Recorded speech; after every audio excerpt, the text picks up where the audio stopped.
Hi music fans, it's Rogs939 here. It's been a long time since I've uploaded. It's probably been, I reckon it was May 2015, I think was my last video. As you can see, I've matured and I've grown a little bit. Voice has deepened, and yeah, it's been a long time, and it's been a mad couple of years, isn't it?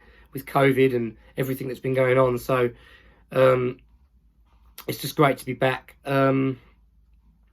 So for my Facebook friends who haven't subscribed to my YouTube channel, this video is also on Facebook. But for those of you who haven't subscribed to my channel, please subscribe now. Give this video a like. My channel's Rogs939, as I've already said just now. So this will be on YouTube. This is obviously to all my friends on Facebook and all my closest pals. So yeah, so let's crack into what this is going to be. So my Facebook friends will have noticed I put a announcement out about 3 o'clock this afternoon or something like that, that I'm going to be starting a weekly video series on Facebook and on YouTube for my subscribers, and it's going to be talking about music, just the music in general, you know, rare rockabilly songs, which is what today is going to be about. You know, just rare songs, albums, artists, record labels, any of that, you know. So, and like I say, if you haven't seen my announcement, you know, just scroll down my Facebook and you'll find it. But so yeah, it's starting today. It's going to be the same time every week, roughly 6 o'clock. I can't promise it's going to be bang on 6 o'clock, but it'll be around about that time. And then, well, obviously for people viewing from abroad, it's going to be a different time, but that's not something I can help, I'm afraid. Anyway, so let's crack on with the first blog. So last night, this is my inspiration for these blogs. So last night I was just sitting in my kitchen playing music, and I'm a big fan of rockabilly music. Obviously, ever since a young age, I was an Elvis Presley fan, and yeah. So I was just listening to some rockabilly last night, some really random ones, and because I think YouTube has got playlists on it where it says where I think they're called rare rockabilly, I think classic, rare, an obscure rockabilly or something like that. And I was just scrolling through it, and I thought to myself, why don't I talk about these songs and some of these songs, and why don't I actually introduce them to you guys so you can actually get an idea of what I listen to and some of the obscure artists that are out there that you may never have heard, and even songs by very famous artists that you may not even have heard, and before they made it big. These are obviously songs that were made before they made it big. So without further ado, I was listening to one of those playlists, and there was a song come on, and it inspired me to construct a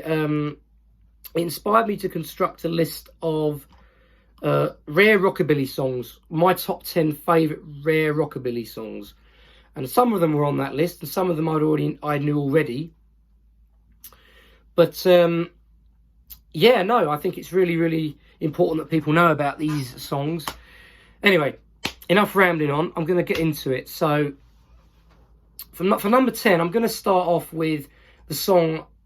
This is the most recent song out of the 10 that I've heard, that I heard, and this was obviously last night I heard this song. As I said, I was listening to the music. So this song, I'd never heard it before. It was a song, I did a bit of research. It's a song released on a record label that I haven't got the faintest idea about, Rhythm Records, 1957. And the artist was deemed to be like a young and more obscure version of Elvis at the time. And along with another artist I'll get to in a minute. But this song is a song called Pepper Hot Baby, and it's by Phil Gray. Again, I've never heard of the artist in my life, and I thought, as I'm into rare rockabilly, I thought this would be the song that I'll start with in my list, as it was the song that inspired me to do it. So, as I say, released on Rhythm Records in 1957. If you listen to his vocal, you can see why he was compared to Elvis, and why he was deemed a more more obscure version of Elvis, because you can hear that he has got that Elvis sort of Elvis voice in him, and you know, the raw sound of of the song really shows you that. And yeah, so that's a song called Pepper Hot Baby. And by the way, I forgot to mention on Facebook, and I'll do it in the YouTube description as well, I will put links to all these songs so you don't have any trouble finding them, because obviously some of the artists are so rare they haven't even got a Wikipedia page or anything. So like I say, I'll just post it in the description on Facebook and in YouTube. So that was number 10, Pepper Hot Baby by Phil Gray. There's not much I can say about that song, apart from the fact it was very, you know, really fast and hard and very, very much early Elvis sounding. Anyway, so that's number 10. Number 9. So this is by a guy who had a couple of hits, like minor hits back in the 50s, and we're going to take you to Canada. And this is a Canadian artist, as I say. And he was once described by an editor as Canada's finest rock and roll singer. I think the greatest Canadian rock and roll singer of all time. I've actually got an album of his right in front of me. I had to scroll through my CD collection to find it. And this is by a guy called Jack Scott. Now, Jack Scott, you may have heard of him, but he, like I say, was an artist who had a couple of hits. His biggest being My True Love, which isn't particularly rockabilly. It's more like a pop song, you know, doo-wop, you know, which wasn't really my favourite of his. And I think you'll find that one. But what I'm going to be talking about now, so this is number 9, one of his songs. And this was his first hit single. It was released on Paramount Records, 1957. And it's called Baby She's Gone. Again, typical early rockabilly sounding. You know, it has some really like distorted, you know, guitar on it, you know, hard driven guitar. And that's what you want for an early rockabilly song, for it to sound, you know, hard and fast, and that's what you want. Like I say, Jack Scott had a couple of hits, but sort of was very obscure. Never really got out. Really, never really had anything outside of that song. As I said, My True Love. But that's number 9, Baby She's Gone. Number 8, and even now, this is an artist that hasn't even got a Wikipedia page, and I had to go on. I think this is off of that Rockabilly playlist I was on about, and it's the only song in my list that was post 1950s. It was released in 1960, and it's by a band this time, and it's by a band called the High Tunes, and it's called Sweet Rockin' Mama. It's more of a rock and roll than a rockabilly. It's quite a quirky little number, actually, because at the beginning of the song, they're sort of saying random words, and you think to yourself, "Oh, hello, what's going to happen here?" But yeah, so I think it had a B-side. I can't remember what it was called, but I'm sure you'll find it. So that's it, Sweet Rockin' Mama by the High Tunes. Number 7. This probably was going to be higher in my list, but it's so hard to compose a list of your favourites and not put. And put the ones above it not above it. So this is a song by a guy called Keith Courvale, and there's a lot of debate whether it's Keith Courvale or Keith Courville, but whatever it is. So this is a song released on Dot Records, 1958, and it's called Trapped Love, and it starts off with this really, I can't tell if it's a bass or a guitar, and it sort of starts off with this sort of. It sounds like he's sort of playing the guitar, and he's turning the peg up and down to make the strings sort of go out of tune. So it's sort of like doom doo doo doom doo doo doom doo doom, like that. A bit like what Eddie Cochran does on Summertime Blues. But yeah, this is called Trapped Love, Keith Courvale, and again, what a song! I mean, what a raunchy, you know, driving, dirty song that is. Like I say, that intro with that little note where he's bending the strings on like that, and it's just amazing. And again, I think it's one of these records where he just walked out after recording it. No one ever heard of him again. So that's Keith Courvale, Trapped Love, number 7. Number 6 is I should probably mention as well, half the record labels I've just mentioned I don't even know either. So anyway. Number 6. Now this is by a guy. This was recorded in 1957 for a much more famous record label, Chess Records, And as I mentioned earlier with Phil Gray, he was an artist. Phil Gray was compared to Elvis Presley, a much more obscure version. And I said earlier there was going to be another artist I mentioned that was compared to Elvis as well. And this is Billy Curley Barrix. And he released a song on this Chess Records called Cool Off Baby. It's actually on, I've got a record, I've got a CD of Chess Records, and this is on it. And I Googled it when I first heard it. And again, there was no Wikipedia page, no nothing. And I was like, a chess record with no Wikipedia page? It must be pretty rare. So, yeah, I did. And again, I think it actually inspired Elvis. Or actually was inspired by Elvis. Elvis did a song in the 50s called Baby Let's Play House. And this song sort of sounds just like it. That's Cool Off Baby, Billy Curley Barrix. Absolutely brilliant. Number 5. This song's so good. This is a song that I heard only about 2 or 3 weeks ago. Again, I was hooked on it. It's fast, energetic, and I heard that guitar riff on it at the beginning and thought, oh, I was instantly like, whoa, this is gonna be good. And it's a song by Tommy Lamb, a guy, again, never heard of him, no wiki page, no real info on him. Speed Limit. It's called Speed Limit, and 1959, so a little bit later. And yeah, no, I think it's one of those songs where it's so fast and energetic, and you think to yourself, wow, you just wish that music like this was released nowadays. And again, absolutely brilliant. Tommy Lamb, Speed Limit.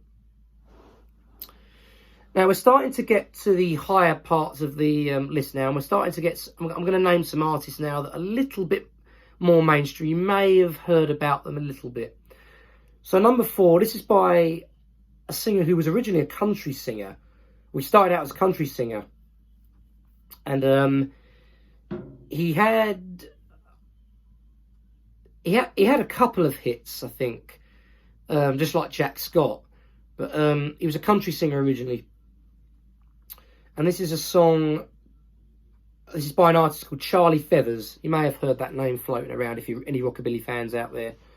And this song of his, which I think was his first Rockabilly song, released in 1956 for King Records, much more famous record. It's called One Hand Loose. I've heard a couple of bands in the local area play this song live, and I can't remember what band it was I first heard do it, but I thought to myself, this is awesome again. With that slap bass, the double bass, like that, and you think, oh, how amazing is that? And it's just awesome. It's raw lyrics again, really, really raunchy. Yeah, so like I say, Charlie Feathers. Check Charlie Feathers out because he's a really great artist. He's done more than just One Hand Loose. He's done some really great numbers. Number 3. So we're now going on to probably the most famous Rockabilly record label of all time, Sun Records. Released in 1957, this song by a guy called Billy Lee Riley. Again, he had some hits, and I think he performed with quite a few big artists. But again, he's not really an artist that you really would have heard of. And it was deemed as a this song was deemed as a sort of novelty hit for him, but because of the title, and I'll tell you what it is in a minute. But on the other hand, it was backed by some amazing musicians. Jerry Lee Lewis played piano on it, and I think, and I'm not entirely sure, but I think Elvis's Scotty Moore played guitar, but I'm not entirely sure. You might have to look that one up. Like I say, this was sort of a novelty kind of hit, but I don't see anything novelty about it at all. It's called Flying Saucers Rock and Roll. Oh man, the energy this song has. It starts off with this little guitar intro, and then Jerry Lee Lewis is driving piano playing, boogie woogie style. Unbelievable. And then the guitar solo, everything about it, just awesome. Pardon me. Billy Lee Riley, Flying Saucers Rock and Roll. Brilliant. So number 2.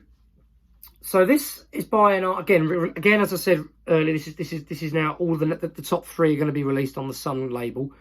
So this artist, he had a lot of potential. I think he had 4 or 5. He recorded 5 or 6 songs, I think. and he was deemed, and he was considered to be the next big artist, big thing. And he was mentored by one of Sun Records' most famous artists and one of the biggest selling artists in the history of music, Roy Orbison. So he coached this artist, and for some reason this song was his biggest hit, if anything, because he's not very famous. But he never really made it. He never really took off. Whether that was because he didn't want to, he wasn't interested, I don't know. And there is some debate whether this was recorded on Sun Records or Philips Records, but I kind of believe it was on Sun Records because it's on many Sun compilation records, and obviously Roy Orbison mentored him, so there's a lot of evidence to suggest that it was on the Sun Records.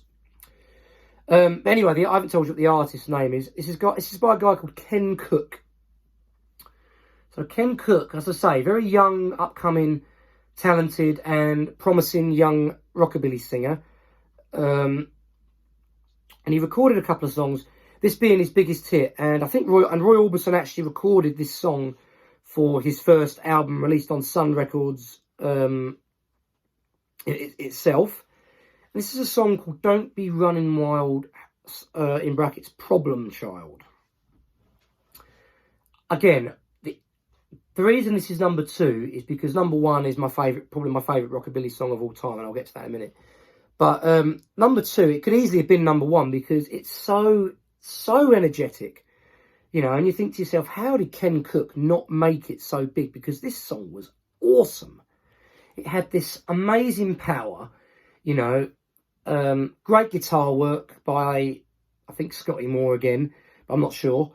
It had great guitar work, great energy, great vocals by Ken Cook, and you think to yourself, there was a reason why this man was considered very highly of. What a song! And it was, like I say, I bought it off of I've got a Sun Records collection, and this is on it, and I thought to myself, what a driving tune. So that's Ken Cook and Don't Be Running Wild, Problem Child.